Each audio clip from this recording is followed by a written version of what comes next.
You want to learn the secret to success? It is so easy. Learn to love the system. Stay tuned.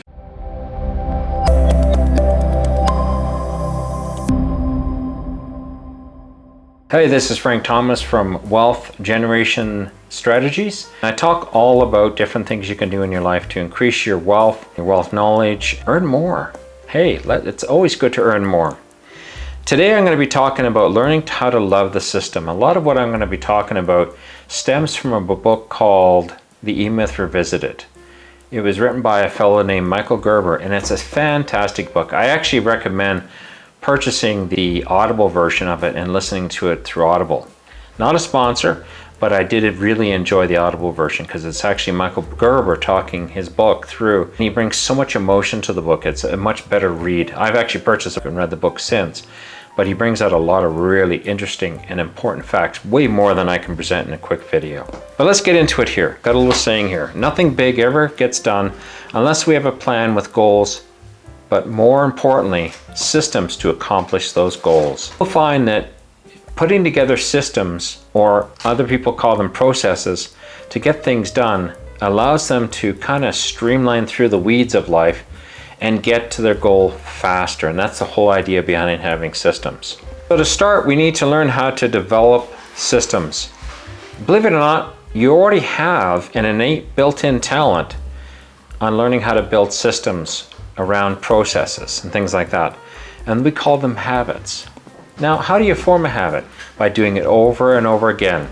That's how you develop a system in a lot of cases. You find out what works and what doesn't. You stick to what works. I remember doing an evaluation of a business. They were looking to go to a whole different way of doing business. I evaluated their processes that they had developed over time, thinking they felt that they were inefficient. I actually went through their processes and looked at the software they were going to use to enhance their processes. I recommend that they don't use the software at the end of the day and to get software that more mimic their processes, because their processes were so refined and so good that nothing could compare to them. The only way they could make them better was to have a good computer system that mimicked their processes. It sounds bad, but people are inherently lazy and they always look for the easiest and fastest way to get something done.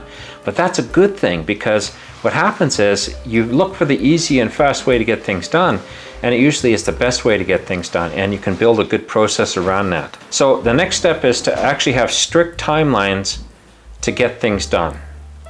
If you don't have a timeline, the weeds will crop up out of nowhere. You will get absolutely clobbered by the weeds and you'll get stuck in the weeds.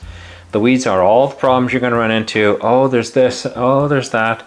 Don't allow that to happen. When you have strict timelines, and I used strict timelines all the time to get things done. There was one time that I was listening to this fellow who was saying that he was a salesman and he wanted to get a certain number of sales calls booked and ready and good to go for the next week. What he would do is it was the days of the old telephones with the wired receivers, and you put it up with your face and talk this way. He would actually take tape and wind tape around his hand. He couldn't take that tape off his hand and go get his lunch from the fridge until he had made his quota of sales calls for the day and booked those appointments. So lunch was always on the line. I've never forgotten it. That's such a good thing. Okay, the next thing is to document and refine your processes. It's really important for you to document your process. We're not looking for perfection here. We're just looking to become perfect. There's a big difference here. Perfection is called weeds. Becoming perfect is called becoming profitable. So we're always trying to get a little bit better every time. When you document your processes, what happens is you put deadlines behind those processes. It causes you to develop even tighter systems. It's kind of a loop that feeds itself.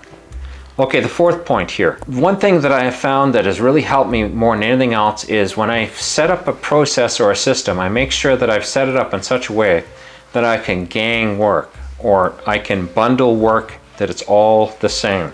For instance, when I am writing scripts for videos, I don't write one script for one video, then go tape it. After I tape it, go edit it, go do all the thumbnails and all that stuff. I actually write down You'll see here, if you look at my book, I've got days and days and days, and some ideas are not fleshed out at all yet.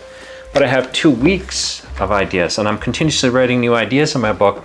So what I can do is I can actually tape 2 or 3 days worth of videos in one sitting.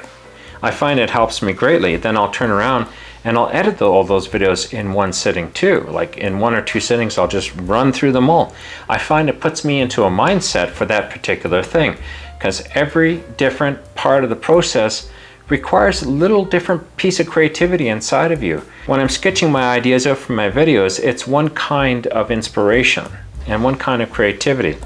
When I'm actually taping them, that's a whole different type of creativity. It's a different mindset. And finally, when I'm actually editing, it's completely different again. It's more technical in nature. Let me ask you a question. Have you liked this video? If you're getting value, honestly, if you're not getting value, I don't want you to like the video. But if you're getting value, like the video and consider subscribing, because I try to put out really great videos to help you enhance your bottom line. Let's get into our bonus here. And the bonus is a real simple one, but it is probably one of the most powerful things I'm going to say in this video. Remember earlier I said we're not trying to seek perfection, but we're trying to work towards perfect? Big difference.